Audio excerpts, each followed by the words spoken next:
প্রিয় দর্শকবৃন্দ, প্রভু যীশু খ্রিস্টের নামে আপনাদের সবাইকে জানাই বড়দিনের আন্তরিক শুভেচ্ছা। ডিসেম্বর মানেই কি শুধু কনকনে ঠান্ডা আর ঘন কুয়াশার চাদর? ডিসেম্বর মানেই তো ঘরে ঘরে কেক, পিঠার মিষ্টি গন্ধ, উষ্ণ চায়ের কাপ বা খেজুরের রস। আর এর সঙ্গে থাকে চলতি বছরের শেষে একটি নতুন বছরের প্রতীক্ষা। শীতের এই আমেজটা আমাদের কাছে প্রভু যিশুর জন্মতিথিকে স্মরণ করিয়ে দেয়, যাকে আমরা বড়দিন বা ক্রিসমাস বলি। কিন্তু এই বড়দিনের প্রকৃত অর্থ সম্পর্কে আমরা কতটুকু জানি, কতটুকু উপলব্ধি করি? আজ আমি আপনাদেরকে বড়দিনের শুভবার্তাকে একটু ভিন্নভাবে তুলে ধরতে চাই। চলুন শুরু করা যাক। বড়দিন আসলে কি? এক কথায় বললে বড়দিন হলো ঈশ্বরের ভালোবাসার এক চূড়ান্ত প্রকাশ। তবে বড়দিন বলতে সাধারণত লোকেরা যা বোঝে তা হলো প্রভু যীশু খ্রিস্টের জন্মতিথিকে উৎসবের মতো করে পালন করা। তবে আমি ঈশ্বরের ভালোবাসার চূড়ান্ত প্রকাশ কেন বলছি?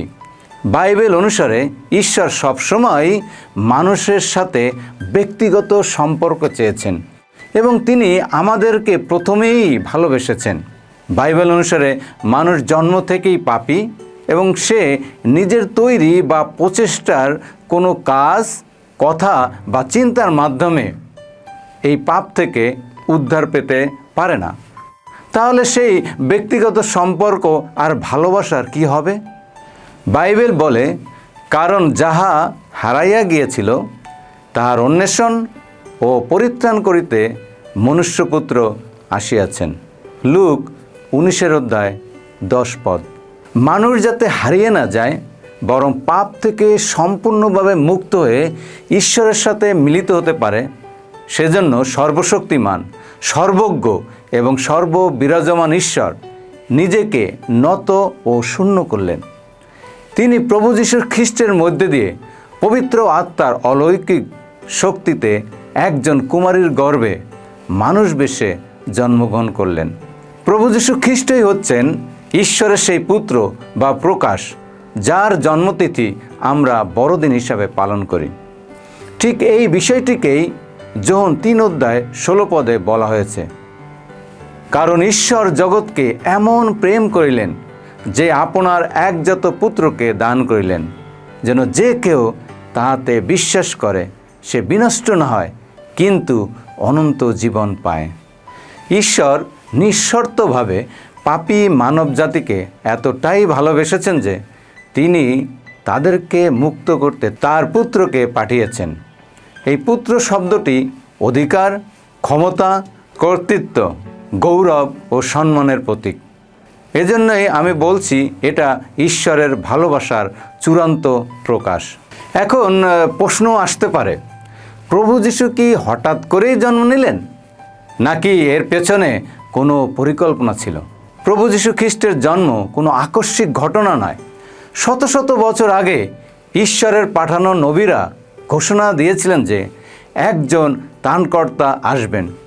বাইবেল বলে, কারণ একটি বালক আমাদের জন্য জন্মিয়াছেন, একটি পুত্র আমাদিগকে দত্ত হইয়াছে, আর তাহার স্কন্ধের উপর কর্তৃত্বভার থাকিবে, এবং তাহার নাম হইবে আশ্চর্য মন্ত্রী, বিক্রমশালী ঈশ্বর, সনাতন পিতা এবং শান্তিরাজ।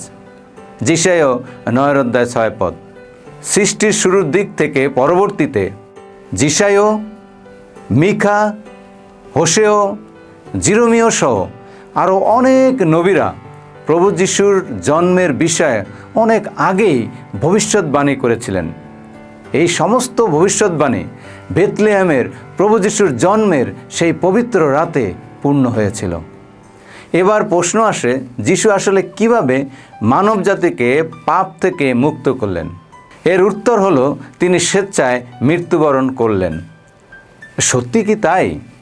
প্রভু যিশুর জন্ম এজন্যই হয়েছিল যাতে তিনি আমাদের পরিবর্তে ক্রুশে স্বেচ্ছায় মৃত্যুবরণ করেন। কারণ পাপের একটাই ফলাফল আছে, আর সেটা হলো আত্মিক মৃত্যু। মানুষের পাপ দূর করার জন্য প্রভু যীশু খ্রিস্ট নিষ্পাপ হয়ে ক্রুশে প্রাণ দিলেন, যা ঈশ্বরের চোখে আমাদেরকে ধার্মিক করে তোলে।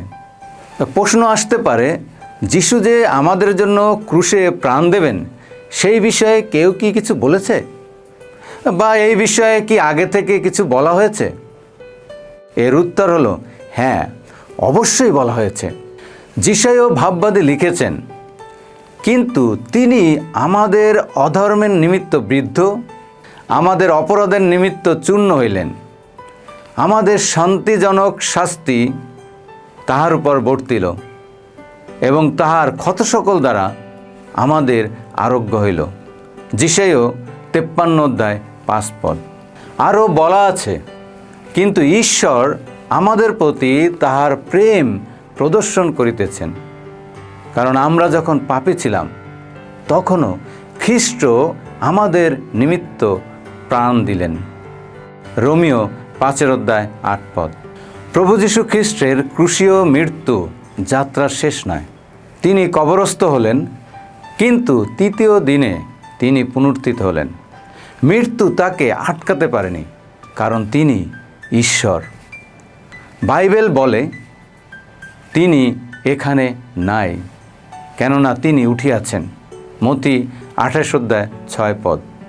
এই পুনরুত্থানের কারণেই আজ আমাদের প্রত্যাশা রয়েছে, কারণ আমরা একজন জীবন্ত ত্রাণকর্তার অনুসরণ করি।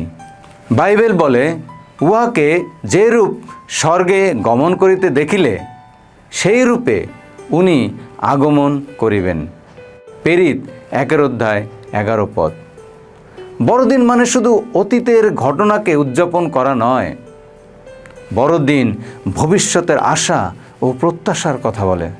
প্রিয় দর্শক, বড়দিন আমাদের শেখায় যে ঈশ্বর আমাদের ভালোবাসেন। প্রভু যীশু আমাদের জন্য জন্মেছেন, আমাদের জন্য মরেছেন, আমাদের জন্য পুনরুত্থিত হয়েছেন, এবং তিনি আবার ফিরে আসবেন। এটাই বড়দিন, এটাই বড়দিনের শুভ বার্তা। আশা, শান্তি, ক্ষমা আর নতুন জীবনের বার্তা।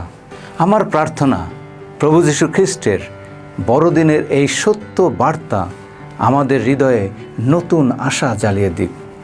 তার জন্ম, মৃত্যু, পুনরুত্থান এবং তার ফিরে আসার প্রতিশ্রুতি আমাদের জীবনে শান্তি ও শক্তি দান করুন। আমেন।